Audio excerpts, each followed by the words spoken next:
Shalom jemaat Tuhan, senang sekali kita bisa berjumpa lagi dalam acara Light of Revival, renungan firman Tuhan yang akan menuntun kita di sepanjang hari ini. Mari kita melihat bagian firman Tuhan yang akan kita renungkan dalam Mazmur 107 ayatnya yang ke-8 sampai dengan ayatnya yang ke-9. Mari kita baca bersama. Biarlah mereka bersyukur kepada Tuhan karena kasih setianya, karena perbuatan-perbuatannya yang ajaib terhadap anak-anak manusia. Sebab dipuaskannya jiwa yang dahaga dan jiwa yang lapar dikenyangkannya dengan kebaikan. Bersyukur atas perbuatan Tuhan. Di dalam dua pasal sebelumnya, pasal 105 dan pasal 106, pemazmur memulai dengan seruan yang sama dengan Mazmur pasal 107 ini, di mana pemazmur memulai dengan kata bersyukurlah kepada Tuhan. Pemazmur di sini mengajak kepada umat Tuhan untuk bersyukur kepada Tuhan atas perbuatannya, atas kasih setianya, atas kebaikannya bagi umatnya yang tidak pernah habis. Meskipun kalau kita melihat pembagian yang tertera di atas tulisan Mazmur yang kita renungkan ini, Mazmur 107 berada dalam bagian yang berbeda dengan Mazmur 105 dan 106. Tetapi pemazmur menggunakan kalimat yang sama untuk memulai dalam ketiga Mazmur ini. Tapi bukan itu saja, ada keunikan lain yang dapat kita temui dalam Mazmur 107 ini, yaitu pemazmur di sini menggambarkan tentang keadaan atau situasi yang berbeda yang dialami oleh umat Tuhan. Gambaran yang pertama adalah ada orang-orang yang mengembara di padang belantara dan tersesat. Tidak ada orang yang mereka temui yang dapat menolong mereka. Lalu mereka berseru kepada Tuhan dan Tuhan lalu menolong mereka. Di ayatnya yang keempat sampai dengan ayat yang ke-9. Gambaran kedua adalah ada orang-orang yang berada dalam kegelapan akibat ketidaktaatan mereka. Dan tidak ada orang yang dapat menolong mereka. Lalu mereka berseru kepada Tuhan dan Tuhan menolong mereka. Dalam ayatnya yang ke-10 sampai dengan ayat yang ke-16. Gambaran ketiga, ada orang-orang yang menjadi sakit karena keberdosaan mereka.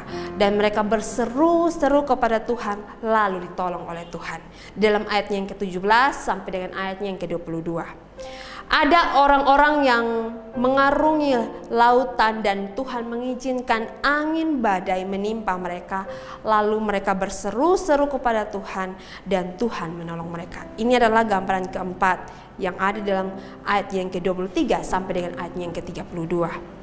Situasi atau kondisi yang digambarkan oleh pemazmur di sini adalah situasi atau kondisi yang berbeda, tapi ada kesamaan. Kesamaannya adalah kesesakan, kesakitan, kegelapan, atau kebingungan yang dialami oleh orang-orang ini. Tidak menemukan orang lain untuk dapat menolong mereka. Diri mereka sendiri tidak dapat menolong mereka. Dan akhirnya mereka berseru kepada Tuhan. Dan Tuhan mendengar lalu menolong mereka. Memberikan jalan keluar bagi mereka. Tapi mari kita fokus di ayat yang keempat sampai dengan ayat yang ke-9. Di sini pemazmur menggambarkan keadaan di mana orang-orang tersesat di padang belantara, situasi yang sulit, mereka mengalami kelaparan dan kehausan dan kelelahan setelah mencari jalan keluar dari keadaan yang mereka alami. Mereka tidak menemukan siapapun, mereka sudah kelelahan karena sudah ada segala upaya mereka pakai untuk keluar, tapi tidak ada yang bisa menolong mereka. Akhirnya mereka datang kepada Tuhan dan Tuhan menolong mereka. Ya, di sini Tuhan melalui pemazmur ingin mengingatkan kita sebagai umat Tuhan untuk bersyukur kepada Tuhan.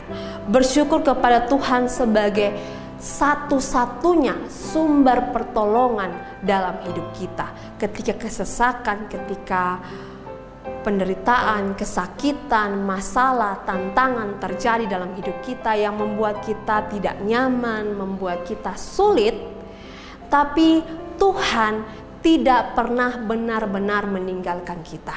Dia selalu ada dan Dia akan menolong kita di saat yang tepat.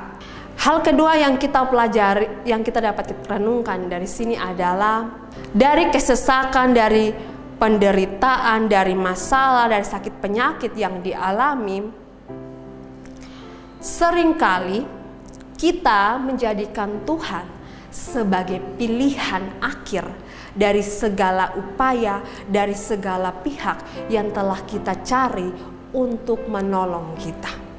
Tuhan menjadi pilihan akhir, padahal Tuhan adalah sumber pertolongan kita.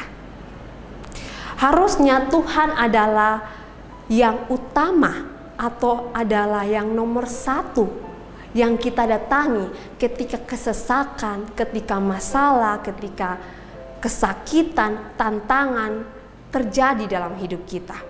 Harusnya kita menomorsatukan Tuhan, mengutamakan Tuhan. Tapi seringkali yang kita alami adalah Tuhan menjadi sandaran terakhir, menjadi tempat terakhir untuk kita datangi. Ini miris sekali bahwa Dialah sumber pertolongan itu, tapi kita menjadikannya yang terakhir. Padahal ketika pertolongan itu datang dari orang-orang lain atau dalam keadaan yang lain, itu adalah cara Tuhan menolong kita. Itu adalah pekerjaan Tuhan dalam menggerakkan orang lain untuk menolong kita. Tetapi sering kita tidak menyadari akan hal ini. Mari jemaat Tuhan belajar dari perenungan ini bahwa ketika kesulitan dan tantangan hidup kita alami, maka Tuhanlah sumber utama pertolongan kita. Satu-satunya sumber pertolongan kita. Dan mari kita mengutamakan, memprioritaskan Dia di atas dari segala sesuatu yang kita miliki. Sehingga ketika ada banyak hal yang terjadi yang tidak sesuai kita ingini, kita telah datang kepada tempat yang tepat, pribadi yang tepat, yaitu Tuhan. Tuhan Yesus. Jangan pernah salah datang, tapi mari mencari yang tepat. Mari bersyukur atas Dia yang selalu menolong kita. Biarlah perenungan firman Tuhan ini dapat menolong kita dalam keadaan kita yang mungkin mengalami kesesakan ataupun masalah yang belum ada jalan keluarnya. Mari bersyukur atas pertolongannya dan menjadikannya nomor satu dalam hidup kita. Mari kita berdoa. Ya Tuhan Yesus, kami sungguh bersyukur buat kesempatan kali ini kami boleh diizinkan datang kepadamu Tuhan, diingatkan tentang kebaikan-Mu, tentang perbuatan-Mu, tentang pertolongan-Mu yang begitu luar biasa bagi kami sampai dengan saat ini. Kami harus mengakui bahwa ketika ada begitu banyak hal yang terjadi dalam hidup kami punya Engkau sebagai sumber, satu-satunya sumber utama pertolongan kami. Tapi kami sering lalai, kami sering lupa, kami sering mengabaikan, bahkan kami menjadikan Engkau sebagai pilihan akhir dari segala sesuatu yang dapat menolong kami. Tuhan, kiranya dengan perenungan ini dapat menguatkan kami semua dan menolong kami semua dalam kehidupan kami. Terima kasih Tuhan Yesus, dalam nama-Mu Tuhan kami telah berdoa. Amin. Jemaat Tuhan, mari jadikan firman Tuhan sebagai terang dan pelita dalam kehidupan kita. Tuhan Yesus memberkati kita.